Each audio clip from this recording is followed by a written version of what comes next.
Hello, and welcome to our weekly Parsha Shiur with the commentary of the Alshich and often some other commentators as well. This week's Shiur, as usual, is sponsored and dedicated. And if you would like to have the Shiur dedicated for somebody close to you to celebrate Simcha, to commemorate somebody who's passed away, or any good Jewish reason, that's the address, yy@rabbiyyy.com, yy@rabbiyyy.com. And by all means, please email me there so we can include you and your thought for somebody you want to be mentioned. This week's Parsha is the Parsha of Netzavim. Now, a point we have mentioned several times before. It's not a coincidence that the theme of the Parsha of the week interfaces and connects with the time of the year, the calendar, the Jewish calendar. And we are fast approaching Rosh Hashanah, the Yom Hadin, and therefore you would rather expect that the theme of the Parsha to be pertinent to the theme of Rosh Hashanah. And indeed, it very, very much is. And we'll see that when we look at the Parsha. I think it would be a good idea for me to start sharing the screen. And let's just remind ourselves the major psukim at the beginning of the Parsha for us to then turn to the Alshich to have him guide us to what they're actually saying. So I'll bring this up, start sharing the screen with you. And here we go. So the Sedra starts off very strangely. Normally, of course, the Parsha starts off with V'yidaber Hashem al Moshe lemor. Hashem spoke to Moshe and told him to say to the Jewish people. But our Parsha starts with Atem Netzavim hayam kulchem Ifnei Hashem Elokechem. You're standing today, all of you, in front of Hashem over here where my little thing, sort of like sight, is jumping up and down. Then that's where we're starting. Oh, that was much better. I don't exactly know how to make it do that, but if it's doing it, then I'm very happy. No, you just shake it. It seems to work. Okay. Now there's the English translation here, and because of course you're going to see this as a recording, you might want to take a screenshot of this, and then you can have it beside you and pause the live, the video bit, then you can go back and print it out so you have it in front of you. But anyway, you're all standing, Moshe says, all of you in front of Hashem Elokechem. And it doesn't say V'yidaber Hashem al Moshe lemor, and Hashem's over to Moshe to say, it just goes straight in. And it says, Roshechem, your heads, Shiftechem, the heads of your tribes, Eknechem, your elders, Shatrechem, your officers, call Ish Yisrael, every male Jew, Tabechem, but your children as well, Meshechem, your wives, the Ger Kar Shebeker Nachanecha, and the convert who is in the middle of your camp, to the person who fells trees, and Shabemecha to the person who draws water. And Rashi comments rather interestingly here that the Canaanites, knowing the Jewish people were on their way, or at least some of them, came and joined and converted to Judaism, not for the most sincere reasons, perhaps because of fear of military defeat. It's always good to be in the winning team. So that's what these two categories here, the wood choppers and water drawers, are referring to. And the whole purpose is to join you or to connect you to the covenant and the promise that Hashem Yisborach has made, and he's making that with you today. To make you or him a people, and he will be for you as a God, as he said to you, and as he promised to your forefathers Abraham, Yitzchak, and Yaakov. And then this is a very intriguing part of the Parsha, and this is where we will stop and retreat and have a look at it this through the eyes of the Alshich. And it's not just you on your own, singly, that I'm establishing this covenant, Asher Allah says on this promise, or this oath, with today, rather the ones who are with us here today, and the ones who are not before the Lord our God, and the ones who are not with us today. That is the psukim that we're going to be looking at. So already we've noticed it doesn't start in the normal way. But the Alshich has got other things to say, so I'll minimize this. And let's bring up the Alshich's commentary here. I think I can probably make that a little bit bigger so that it's easier for you to see. And we'll go down. I didn't write all of the Alshich's questions, so I will read the ones that I didn't copy, and I think you'll get that. So if I open it at the correct page, which I think I did, and we'll go back for a second to the Psukim, and you'll see what he has to say. He says, Atem Netzavim Hayom Kulchem. Atem Netzavim Hayom Kulchem. It's English say you're standing today, all of you, before Hashem your God. Then it says the heads of your tribes, your elders, your officers, etc., etc. But, says the Alshich, I've already said you're all here, Kulchem, then automatically that includes your officers, the heads of your tribes, and everybody else. In other words, we didn't have to say that. And remember, the Alshich works on the rather reasonable assumption that God's good at Hebrew. So if he writes something which seems to be redundant or badly written, it isn't. You just have to, or we just have to ask the question, why is it written like that? So that's the important thing to point out now. And then it says, the Alshich says that it's interesting. Well, I'll read the Alshich. Let's do it that way. You might call lo hoylif Hashem. What do you mean you're all standing today in front of Hashem? You're standing in front of Hashem every day. What's the important thing of today? Okay? And it says Roshechem. Why does it say Roshechem, your heads, and not just say Roshim, the heads? Shiftechem, the heads of the tribes. Why is it your heads of the tribes? Do we need to do any more? Well, the Alshich has got lots and lots of questions to ask. I think we'll leave it there and let's go straight to looking what the Alshich has to say. Now, I have to tell you, the Alshich has to say incredibly important things here. And we will jump down straight, I think, into his answers. Or the first thing is he ignores the questions in chronological order that I've just given you. And he jumps to the bit that I mentioned before, the strange statement that you're all here, the ones who are with us today and the ones who are not with us today. Rashi says that the ones who are not with us today refers to the future generations. Those who are going to come in the future generations, like myself and you watching this, in the year 2020, 3,500 or so years later, our souls were there too. Now, the obvious question is why on earth should our souls be there when we're not in actual fact on the planet, encased in the body here in order to exercise freedom of choice and to put the mitzvahs or to refuse to put the mitzvahs into effect? What are we doing there? Moshe Feinstein, before we get to the Alshich, let me tell you what Moshe Feinstein says. You'll find this in his commentary in the center of Vayikra. And the Parsha of Vayikra, right at the beginning, says Vayikra, if you remember, is a little aleph. And Rashi makes an intriguing comment. Why is it a little aleph? He says there's a hint going on there. When God spoke to Moses, he spoke exclusively to him in the Oil Moed, the Holy of Holies. And nobody else heard that voice of God speaking to Moshe, only he did. Now you might, says Rashi, think that the reason you didn't hear the voice speaking was because it was a quiet voice, a gentle voice. And then he brings many psukim that say, no, God's voice is a mighty voice. It breaks the cedars of Lebanon. It's Kol Hashem B'Koyah, Kol Hashem B'Hoder, Kol Hashem Shaver Razim, destroying the forest of Lebanon. So, but it was only Moshe who heard it. And Moshe Feinstein says, that's hinted at by the small aleph. But of course the question is, why do you need such a powerful voice if only Moshe was going to hear it? So that's question number one. Question number two is that the Jewish people stood, as we said, at Mount Sinai, or we stood here to enter into this final covenant between us and Hashem. What was the point if we're not able to put it into action? And the third question he asks, we all know that there's a tradition that 40 days before a child is formed in his mother's womb, a heavenly voice calls out and says, Bas Pliny LePliny. This boy will marry this girl, or rather, it's actually this girl will marry this boy. And the heavenly voice calls out and says this. Anybody ever heard that heavenly voice?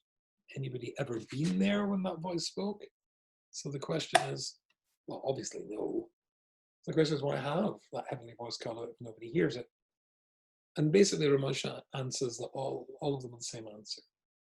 The truth of the matter is that indeed only Moshe heard Hashem speaking. But it was a powerful voice. The message Hashem was giving, imparting by that powerful voice, and not using a quiet voice, was to let us know that he would really like all of us to hear him speaking directly to us. Only Moshe was on the Madrega to hear that, and that's wonderful. But he really wants us all to hear. He'd like us all to be in the level to be able to hear Hashem. The fact that we are the ones who stood at Mount Sinai, and now, in this week's Seder, to enter the final promise, the final oath, contract between us and Hashem.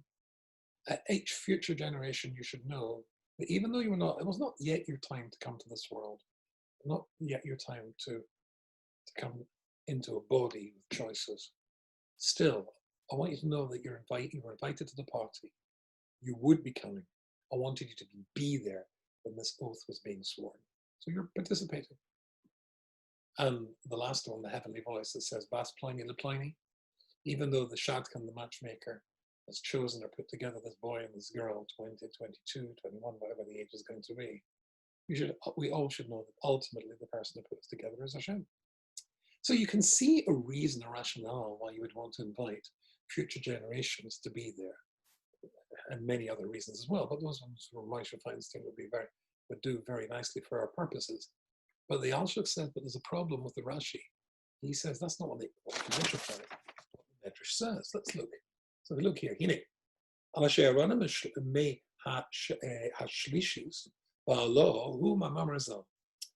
already explained these as that famous thing that the ones who are not here, they are included. It's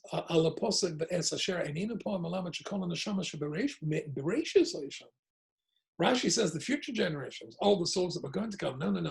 The Alshich says that the Medrash says that all the souls who are ever in the world from the time of creation, they were there too.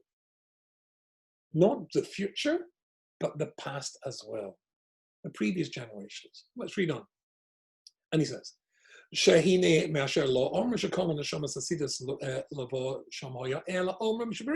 doesn't say all the future generations, it says all the generations from the creation of the world. Which teaches you the previous generations are there too. The souls that were already born and had died, Hashem brought them where? Well, what's the point of bringing them? For the future generations to be part of a contract that one day they're going to have to keep make sense. But the generations that have gone have passed away. What are they doing there?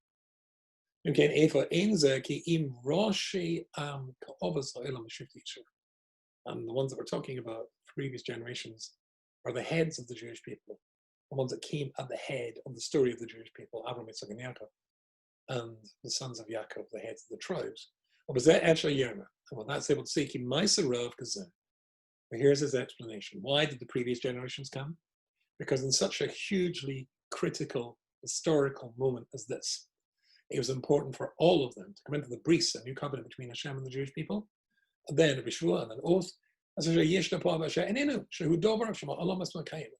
because this is a covenant. This is something which is going to be the key to the existence of the world, the continuation of the world. If it wasn't for the Jewish people learning Torah night and day, if it wasn't Jewish people learning Torah night and day, I wouldn't have created the universe.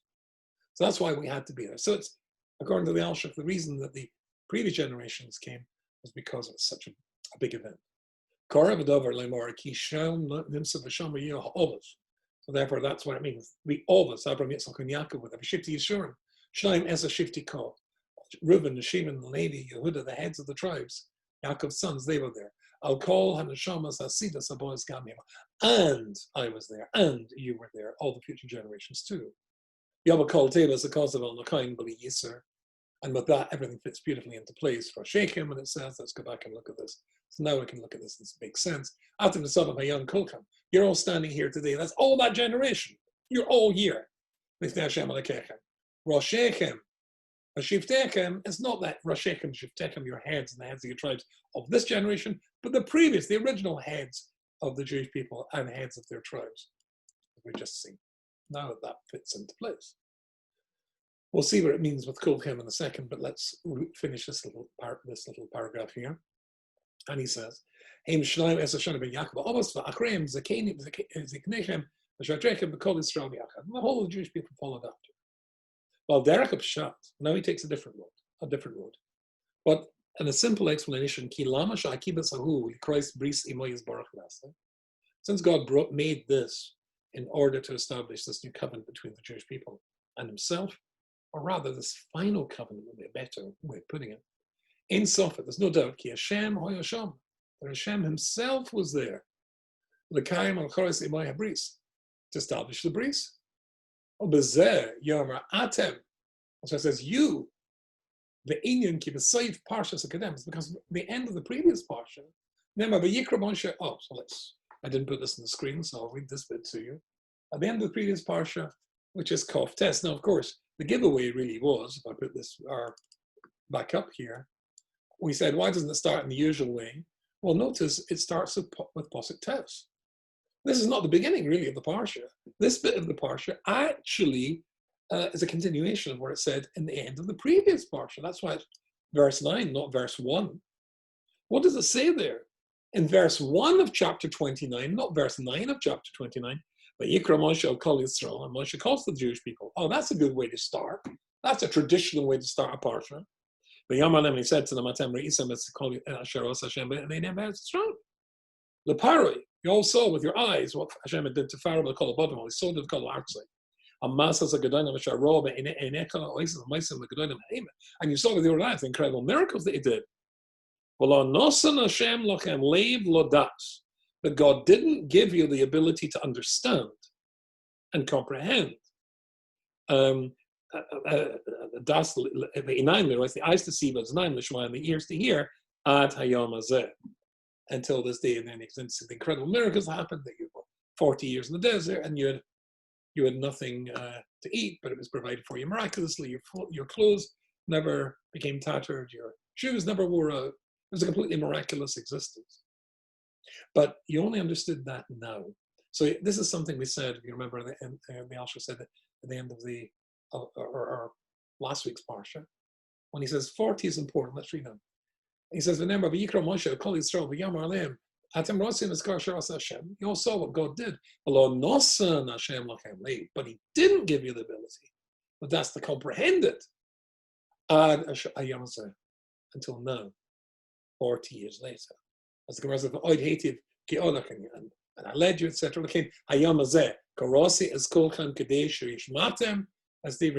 So now that you've understood, it's like going, God, Hashem's there. There's a contract going to be written. You need two sides to sign the contract, the buyer and the seller, or the two people agreeing to sign up to become partners. It's a partnership agreement. Klal Yisrael and Hashem. That is going to be written now, in the 40th year. Now that you understand the contract. Now you fully understand the small print of the contract. That's what's going on here. And now you can come into this, or the final covenant between the Jewish people and Hashem, that I'm leaving you behind. That's why I didn't say V'yomer, because it says at the beginning of the previous Parsha.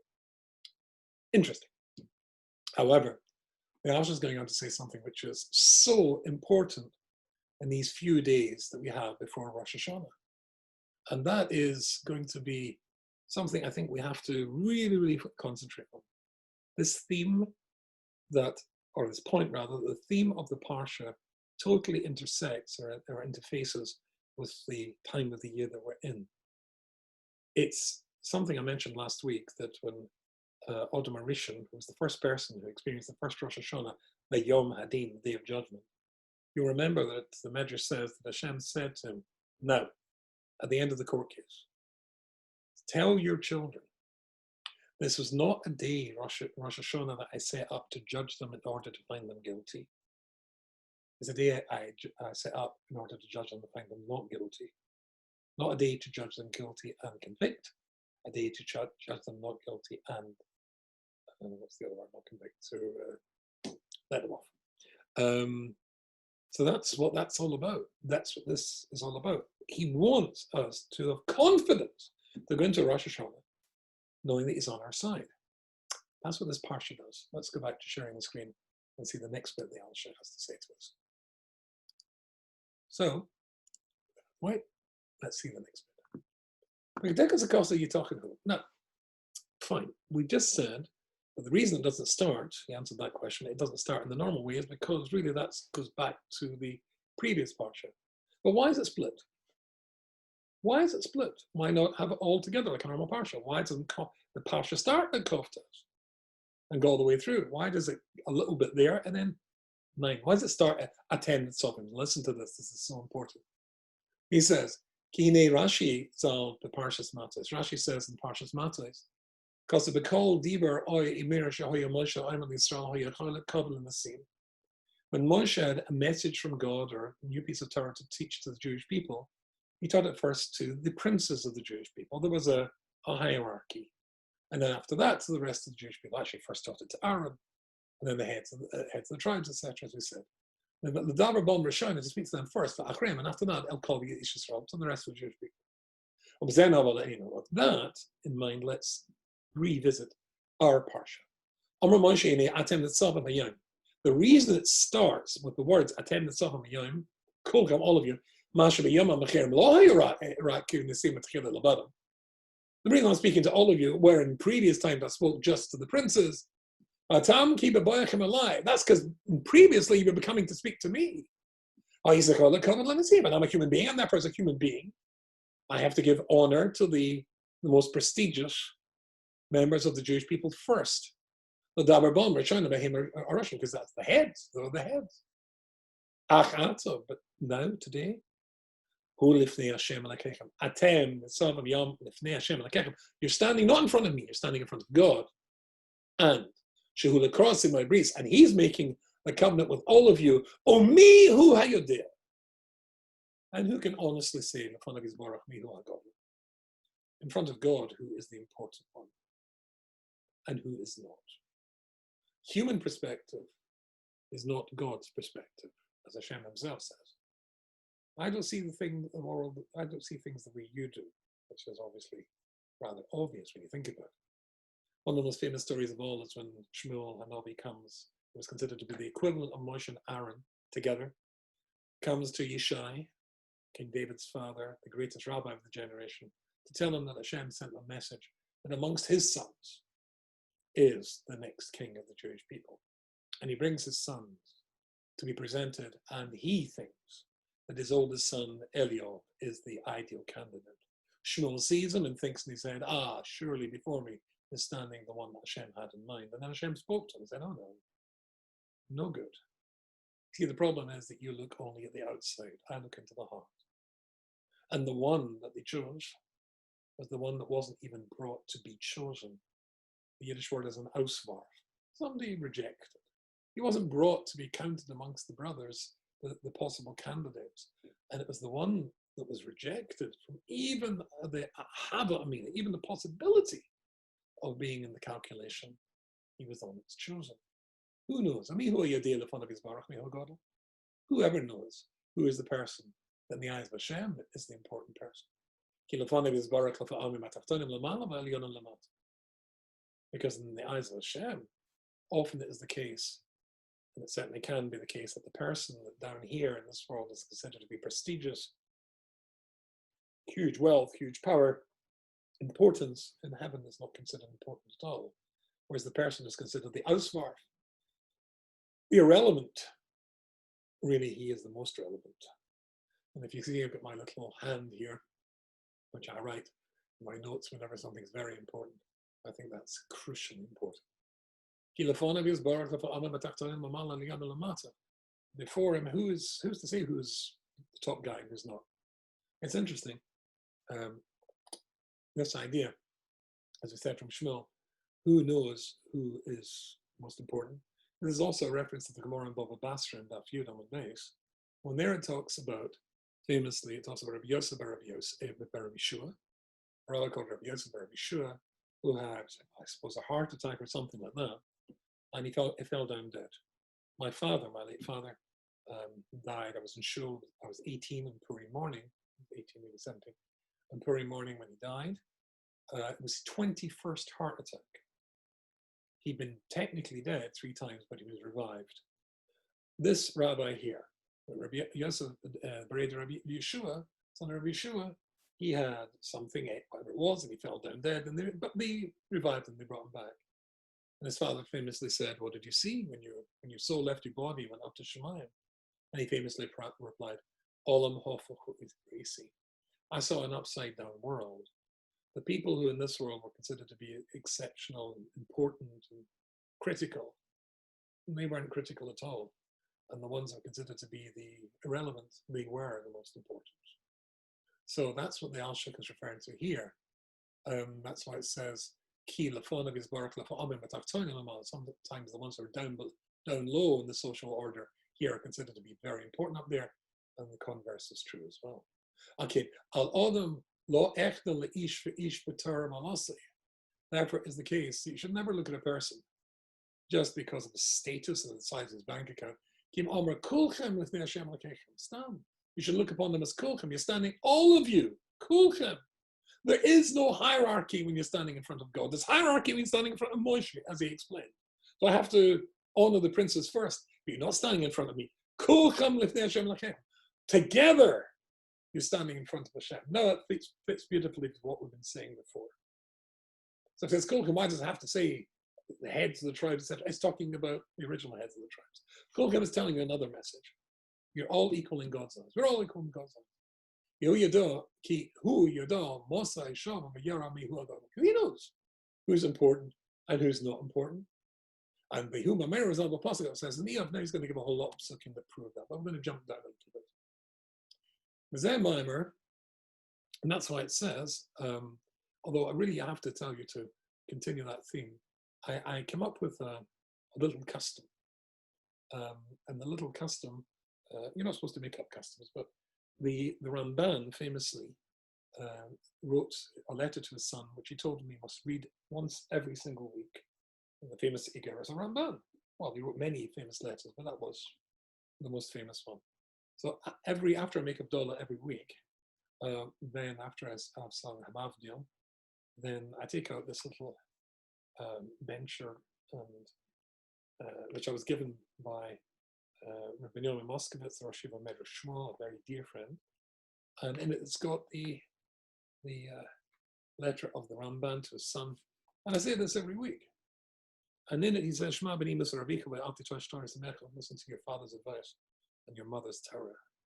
And he says that if you consider yourself to be a big deal, you're very rich, who makes people rich? If you think you are very prestigious, who gives prestige? Only Hashem. Everything you get in life is ultimately Hashem. So why on earth can you possibly think so much of yourself when it all came from Hashem, including your knowledge? Let me read a little bit of this to you, this over here. Okay, the Farish Lachon, he said to his son, let me explain to you. The most beautiful, the most perfect human character trait is humility. It's the one that led Moshe Rabbeinu to be the greatest Jew who ever lived. Called the speak always gently. Rosh Kakofov, make sure your head looks down the way, not up with your nose in the air. But your eyes look down at the ground, but your heart be focused on heaven. And don't stare at a person when they're speaking to you, challengingly perhaps. Let everybody be bigger and greater than you in your own estimation. If he is wise or rich, then you've got to give him honor. But if he's poor, and you're rich, or wiser than him, then remember, then you're obligated to help him. He's not obligated to help you. If he sins and he doesn't know what he's doing, then it's accidental. If you sin, no. You always have to look at other people, as it were, with the ultimate perspective of kulchem. Who knows who's great and who's not great? So this is the Alshich. That's why it beautifully goes on to say, Roshechem, Shiftechem. Let's read this bit too. Zemamar Moshe Rabbeinu says, kulchem. Ubishem leiv el omer Roshechem, Shiftechem, below omer Roshim, Shvatim. Why does it say Roshechem, Shiftechem, your heads, and your leaders, because they're leaders and they're your heads, because you estimate them to be worthy of that position. It doesn't say the leaders, because the leaders and Rosh and the people who are really worthy of honor, they might be totally different. They may be anonymous. I think this is crucially important. I think this idea that a person might be, well, very crucial and unknown. There's a Rabbi Dessler. Rabbi Dessler in Michtav Menio, Rabbi Dessler in Gimel, page 116. He tells a story, quoting the Gemara in Tainus. The Gemara in Tainus often tells stories of catastrophes that befell the Jewish people. Normally there was a drought leading to famine, and famine leading to death and disease, etc., etc. The Yerushalmi version of the Talmud, the Yerushalmi Tainus in Perik Aleph Halacha Daled. Muva Maisa Nifla Al Ish Shemoi Pantikoka. It tells a story about, an incredible story about a person who was called Pantikoka.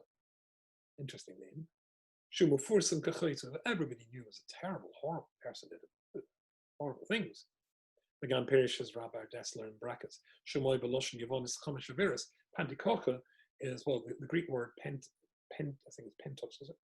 As in pentagon, pentangle, meaning five-sided object, etc. The pentagon, a five-sided building. Sheshmoi Pantikoka means he did 5 averas, 5 terrible things every day. What did he do? He was in charge of the bordello. He ran the bordello in the city. It was time of, there happened to be, once upon a time, it was a time of tremendous suffering, famine, drought, etc. Rabbi Bull, one of the great rabbis of the Talmud, he had a dream, and in the dream, a message was told to him: if that fellow prays, then indeed it will rain. It rains, the crops will grow, people will be able to feed themselves, and people will stop dying. Now, obviously, the great rabbis, including Rabbi Bull, had davened, but nothing had happened. But if Pantikoka, the fellow in charge of the bordello, if he prays, that will work. They asked him to pray, and guess what? It worked. So he sent, Rabbi Bull sent for this fellow called Pantikoka. You do. It's your secret. I do 5 averas every day. He says, I pay the prostitutes. I wash their clothes, make it pretty. There's a theater, apparently, music or something like that. I make sure the piano and whatever goes on there is all nice, essentially, make great an atmosphere, and other things to make this horrible place as successful an enterprise of its kind as possible. But it turns out later that this Pantikoka, in actual fact, was motivated, he's actually a Jew, was motivated by making sure that this Roman bordello was the most successful that it could possibly be, so that they would not grab Jewish women and force them into prostitution. That's what he was doing.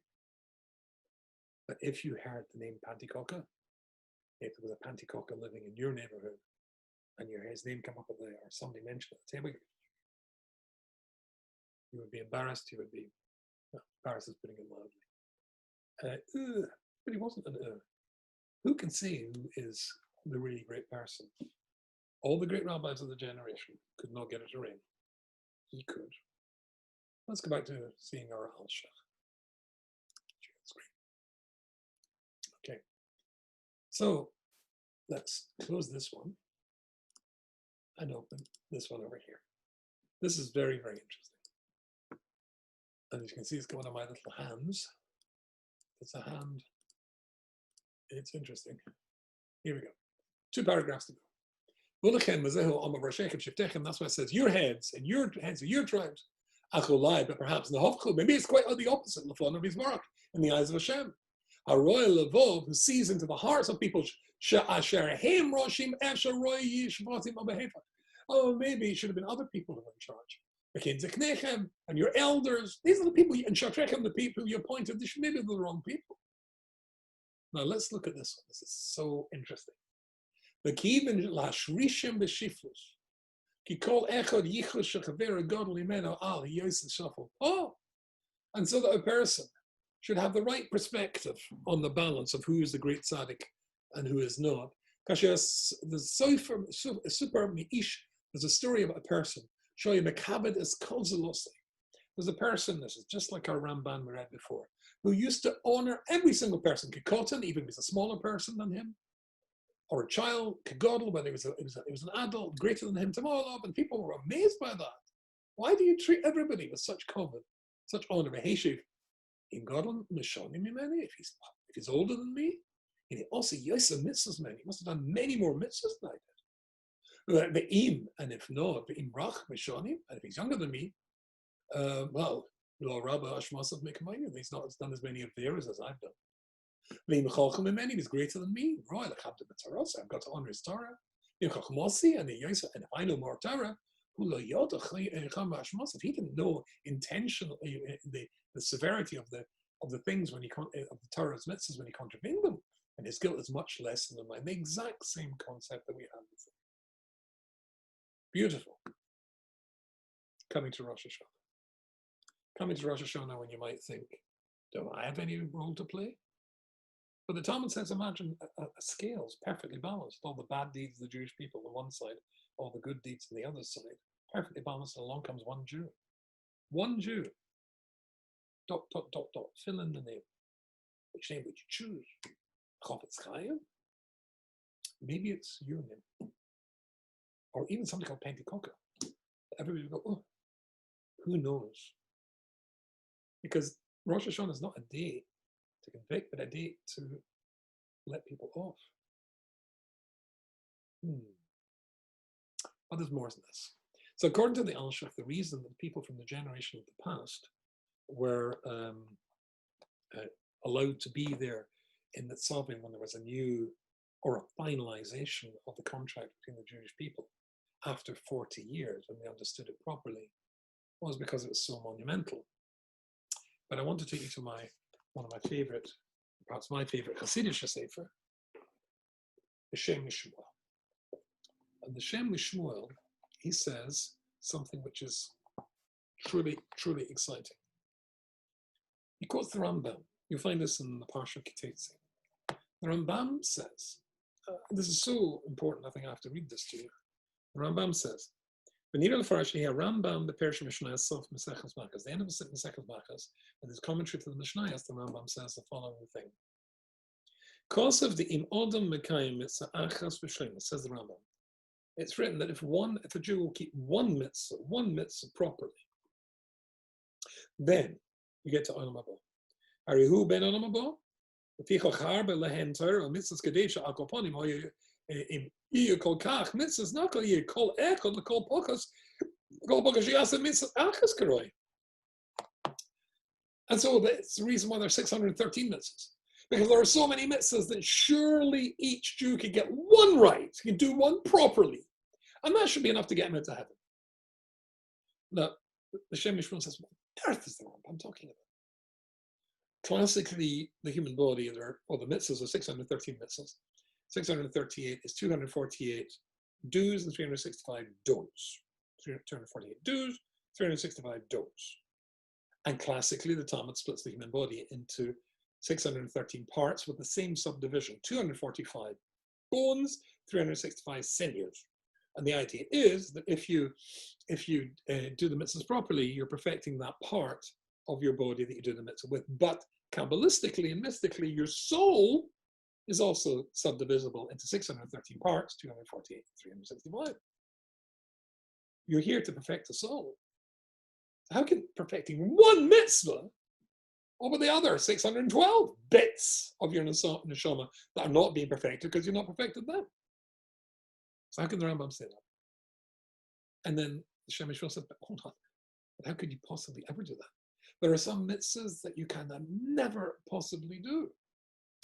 There are mitzvahs for a king, but there's only one king in a generation, or one or two perhaps. If one dies and the son takes over. But I'm not a king. I'll never be a king, I don't think.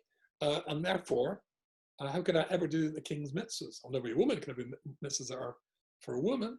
Never be a Kohen, etc., etc. So how could anybody ever do all the mitzvahs if that mitzvah of the 613 mitzvahs, including the laws of the king, the laws of the Kohen, don't apply to me? So let me read to you what he says. The truth is that the whole Jewish people are just like one big thing, one big pillar. Through the fact that we're all together.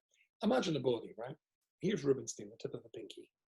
If I get my role right, if I get the mitzvah that fits me best and I perfect it, then I, because I'm part of the whole of the Jewish people, there's one part of the body that's doing it bit properly, the tip of the pinky.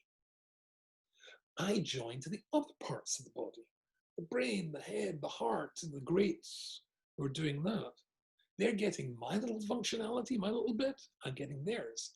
And where each one contributes to each other, that's what the Rambam means. Therefore, being all connected, interconnected, across a generation, each Jew horizontally connects to each other Jew who's perfecting the bit of the mitzvahs that comes to him or her. And that comes back to a completeness of the Jewish people. But then there was those words that I skipped over. Let me read them again. And maybe this concept of interconnectivity between Jews, allowing them, one person's performance of a mitzvah, to be shared with another. Then you know what? Maybe this concept applies also to people who've already died and gone to Olam Haba. Because there is no such time concept of past, present, and future anyway in heaven. This is interesting. What it means is like this: that there were plenty of mitzvahs that I can't do because, well, I can't do it. I'm not a Kohen, I'm not a king. But there are plenty of mitzvahs I can't do, like bringing korbanos, because there's no Beis Hamikdash. There was plenty of mitzvahs that Abraham, Yitzchak, and Yaakov couldn't possibly do, or the heads of the tribes, Reuven, Shimon, Levi, Yehuda, Yisachar, Zebulun, etc., because there was no Torah given at Mount Sinai. Oh, I know they kept the mitzvahs voluntarily, as it were, but that's different. It's a different category of keeping mitzvah, mitzvah which you're volunteered to do, which you're mitzvah, which you're compelled to do. But they connect to us as well as we connect to each other. That's why they were there, because the mitzvahs that they weren't able to do by us undertaking, their children undertaking to do those mitzvahs, it's not just we connect to the souls, other souls, in our time, in our generation horizontally, but vertically up the future generations and down as well. That's why the Alshich brings that the previous generations are there too. But he says, now this is the crucial bit, listen to this. By connecting to each and every one of us, then each one gets a chance to suck in that perfected mitzvah that somebody else does to be my bit as well. That's only if that person is attached to the Jewish people. A finger cut off, lying on the floor, the tip of a pinky, if somebody's chas v'shalom, cut off by an accident, it's not contributing to the body anymore. You have to remain attached to the Jewish people for this to work. And I'll tell you an incredible kliyoker. We all know the story that Miriam dies. And when Miriam dies, the well of Miriam, the bear Miriam, stopped. Why did it stop? So Rashi says that it only came in the first place because of Miriam's zechus. This is in Bamidbar, chapter Kof, and Posuk base. There was no water for the congregation. There it was the case that all 40 years that they were in the desert, and there was this miraculous well that accompanied them and provided them with water, it was in the zechus of Miriam. She died, it ended. Why should that be? I don't know about you, but I daven, say a Akedah Yitzchak, which is usually in the Seder, every morning, recalling the incredible events of Akedah Yitzchak, the binding of Isaac, how Avraham Avinu was willing to sacrifice his son at God's command. And at the end of it, there's a prayer where you say, Hashem, in the same way as Avraham was willing to go against his nature to sacrifice his son because he told him to, and if he was willing to go against his nature and ignore his love for his son, please go against the nature of the strict letter of the law if we've done things wrong, and don't punish us. I'm trying to tap in, to activate, to connect to a zechus with Avraham Avinu, which is 3,500 years old. And Avraham Avinu's dead. So Avraham Avinu's dead. So you can still remain connected to Avram Avinu in this schus over 3,500 years, just as we've been saying. So why did it stop here? Why? Because Miriam died, did the well stop? And the answer is, well, let me read to the Kli Yoker who says, Ad Tzad Einish. Really, the well disappeared as a punishment. Chosra hamayim lefi shelo hespidus karoi. Espiduhos karoi. They did not mourn her, eulogize her, appreciate her, connect to her sufficiently. The Pasuk says when Moshe and Aaron died, the Jewish people were totally distraught. Aaron, they were crying their eyes out. Moshe, they lost control altogether. Didn't say that when Miriam died. And because they disconnected and didn't value they didn't value their connection to Miriam. They severed it, and severing that connection, they lost what that connection brought them. That was the message. This is very important coming up to Rosh Hashanah. Every Jew counts. Every Jew counts, surprisingly. You see, the problem is that people often tell you that you're just one of those tachtainim, one of those lower people, one of those people whose contribution is irrelevant and small and insignificant. And there's something called Stockholm Syndrome, when people start to see themselves through the eyes of their critics. But the Alshich is telling us here, who says who's the great person? Or Shechem? Your heads? Your leaders? Might not be the way Hashem looks at it. That's not what's going on here. And you know what? By being part of Klal Yisrael, by contributing even a little bit, it's the tip of the pinky, but I want the tips of both my pinkies. Doesn't matter how big a part you play, as long as it's a positive part. One mitzvah can get you there. One mitzvah can get you there in Rosh Hashanah. And the scales can tip in a positive direction because of the person in the Klal Yisrael, in your shul, in your community. You perhaps, that you never thought could. That's a fabulous thought going into Rosh Hashanah. We've got time, I think, for one last shiur before Rosh Hashanah next week. I'm sorry, the voice is gone. And I shall look forward to seeing you next week, and I wish you all a very, very good chance.